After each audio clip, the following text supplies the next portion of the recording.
Namaste. My name is Tim Halloran and I am an astrologer. You can get in contact with me at www.rossalilahealing.com.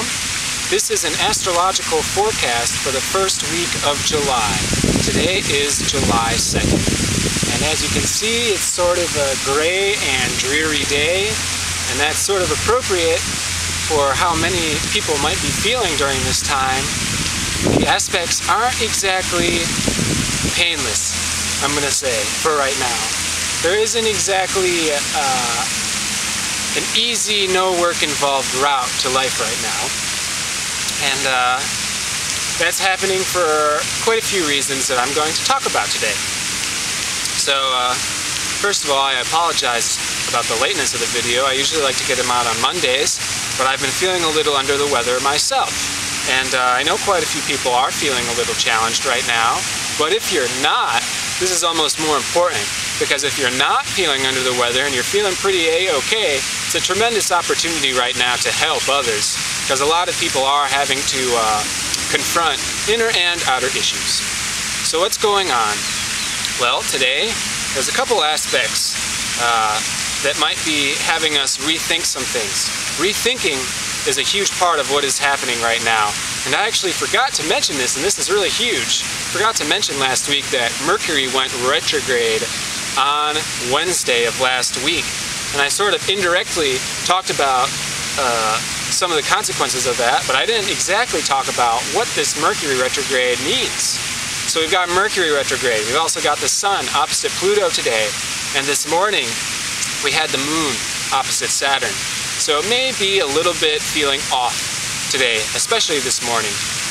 But let's talk about what is being asked of us. What is going on? Why might we be feeling a little under the weather? Why we might be feeling a little unsettled, like we can't get a grip on who exactly we are, what exactly we're supposed to be doing. And there's a lot of change happening right now as a consequence of reflection and re-examination. And this is the Mercury retrograde. So Mercury went retrograde last Wednesday. It's in Cancer. Probably was stationary Wednesday, didn't really start going retrograde until Thursday. But when a planet goes retrograde, especially Mercury, you know, a lot of people just think that Mercury retrograde is simply communication and technology errors and breakdowns and troubles with mechanical things. And that's certainly true. You know, we might be losing our phones, having the roof cave in, the cars break down. I have heard a lot of these things happening the last several days, so I apologize that I didn't get that out in advance. But what's really going on with the Mercury retrograde is a little deeper than that, because when Mercury goes retrograde, especially when it's in Cancer, is we are reflecting on the past. We are rethinking the past. We are re-examining our lives. How we think about ourselves, how we think about our partners, how we think about where we are going, what we are doing. And of course, we also had Venus move into Leo last week. And when Venus moves into Leo, relationships sort of take a turn for the what's important for me. What are my desires? What are my needs? What I am lacking can come out when Venus enters Leo. And right now, Venus is square to Saturn. So this could really be a challenging area right now. But relationships could be the stage on which a whole lot of self versus other drama is being played out right now. And it's very important for us to play out these dramas and be as sincere and honest and open as possible with ourselves and with our partners. Because when Venus enters Leo, this could be a time where our selfish desires are coming out. They could be selfish. And you know, when we're trying to be, you know, compassionate people, and we see these selfish desires come up, sometimes we can feel really bad. Or, worse off, we could pretend that they're not selfish desires. We can say, oh yeah, I have these desires, but that's because I'm a compassionate being, you know? I have these selfish desires, but, you know, they're not that selfish, you know? I'm just trying to be like everyone else, and this is taking a turn in a more insincere direction. So really I encourage with this aspect to be acknowledging our selfish desires, to be accepting of our own selfish desires, because we are not perfect beings. I have not met a single perfect being who is not on the platform of a saint. Nobody I know in my personal sphere is a perfect being, and nobody should be pretending to be a perfect being. And what does it mean to be a perfect being is that we are selfless. So we all do have selfish desires. And we need to watch carefully when we have selfish desires, because when we have selfish desires, we tend to fall down. That's really what it's all about. You know, it's not a good and bad, hell and heaven type of reality we're talking about. Sin in its most literal definition simply means to miss the mark. So when we are being selfish, we are missing the mark. And what do we mean by that is, well, when we are being selfish, we aren't completely fulfilling our desires. We have selfish desires, and that's why it's important that we be sincere about them and explore them and don't suppress them, simply observe them. I have a selfish desire. I know I shouldn't be doing this, but you know what? Instead of pretending that it's okay, and instead of suppressing it because it's bad, I am just going to observe myself go through these motions, and I'm going to learn from them. We are constantly on this vibration. This entire creation is vibrating, and even the ego is on this vibration. The ego has pleasant experiences and painful experiences, and the wise ones are attached to neither, because they come in waves and always will come in waves. And it's not that we shouldn't ride those waves, it's that we should not be attached to either of them. But when we fall, the ego falls, the individual falls. That individual ego that thinks it has everything figured it out for themselves. So when we fall, it's as though we fall alone. You know, we take the plunge by ourselves because we ourselves, our individual thinking ego, think we have it figured out, and then the ego learns, I am just this insignificant bit of this universe, and I don't have everything figured out. I just have a small piece of it. And so there is this fall. I thought I had it all, and I have very little. And this fall, which we do on our own, does not necessarily mean that we have to be lonely during it. We simply must understand, my ego is taking a plunge, and everybody's ego takes plunges. I shouldn't take it so personally. I should accept this as a lesson in growing compassion and humility. But when we rise together, because we realize that our selfish services to only our ego, trying to preserve our ego, trying to make ourselves feel good, makes us fall. But when we pick ourselves up, we rise together. Because through service to others, and caring about others, and loving others, we get greater satisfaction and we rise. We do not fall when we are in service to others, because there is no ego to take a plunge then. So Venus is in Leo right now, which is the individual desire, so there can be this plunge that is experienced. We could fall down and realize our own fallacies. And we should not be guilty of these things or clung up on these things. We should simply be learning about our egos. And then Leo leads into Virgo, which is the servant. And Venus will be in Virgo at the end of the month.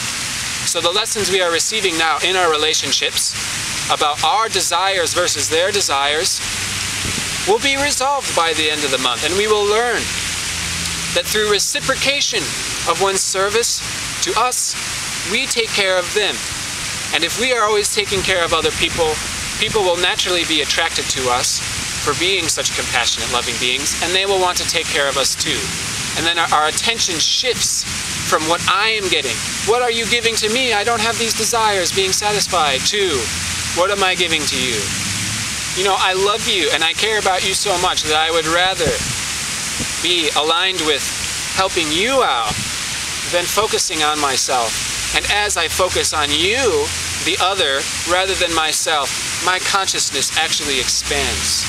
Because the other is in everything.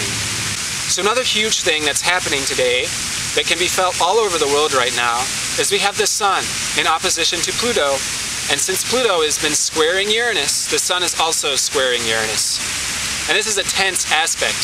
And this Pluto-Uranus square has everything to do with revolution and change and independence, liberty, and the individual freedom And this sun opposite Pluto means that we're feeling it on an individual level, and we are maybe passionately fighting for this very important truth. Now in 2 days is going to be July 4th.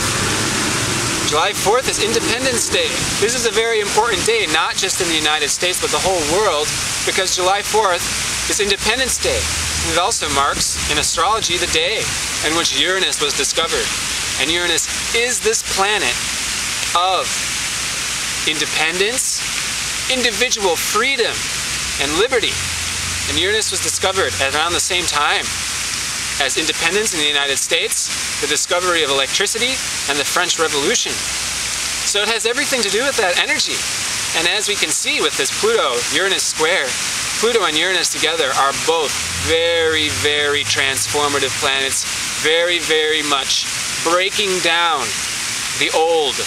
And this ties in a lot with everything that's going on in Cancer right now, with the Mercury retrograde even, as we are reflecting on the past. And everything is crumbling apart right now, and we're seeing what's not working, the old way, the old way, the old way. And we thought we knew everything. We thought we knew exactly where everything has to line up and where to put all the pieces to get everything perfectly. And then everything would work perfectly, and then we would never have to move or learn again. And it just so happens that we have to keep changing, we have to keep growing, we have to keep moving on. There's some 20 to 30 million people in Egypt protesting right now, Brazil, Turkey, and we think this is not going to be a worldwide thing. It's an everything is involved event happening right now as far as the deepness of this transformation. So it's happening in our relationships, it's happening in our personal world, it's happening with our jobs, with our children, with our family, and it's happening with our governments, with our societies, with Edward Snowden and WikiLeaks and all these things. Everything is changing, and we are being called to reflect on where are we coming from? What is provoking all of this change? What needs to be revised? Mercury retrograde is reflection, re-evaluation, which leads to realization. We are realizing what we need right now through that which is not serving us. So, we also got the moon coming in conjunction with the south node today. This could be a revisitation of old habits that need to be let go of, bad habits, places where we are stuck. This is the stuff that's coming up right now.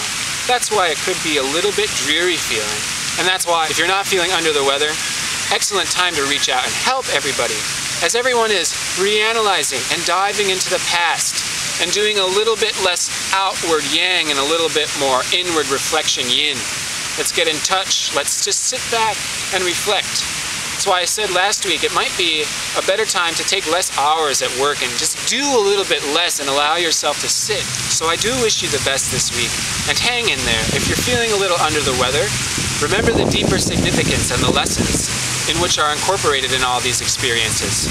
And if you need some, maybe outside perspective to help you recognize what the greater lessons are, you can get in contact with me at www.rasalilihealing.com and schedule an astrological report or transit report, which will help tell you the energetic significance of what you're going through right now, because it is never, ever, ever a good or bad thing, and you're never actually, losing everything. It's not actually the end of the world. It's not ever the actual apocalypse. Wishing you with all that comes and goes in your life, keep riding those waves and enjoy the flavor and fullness of life. Namaste.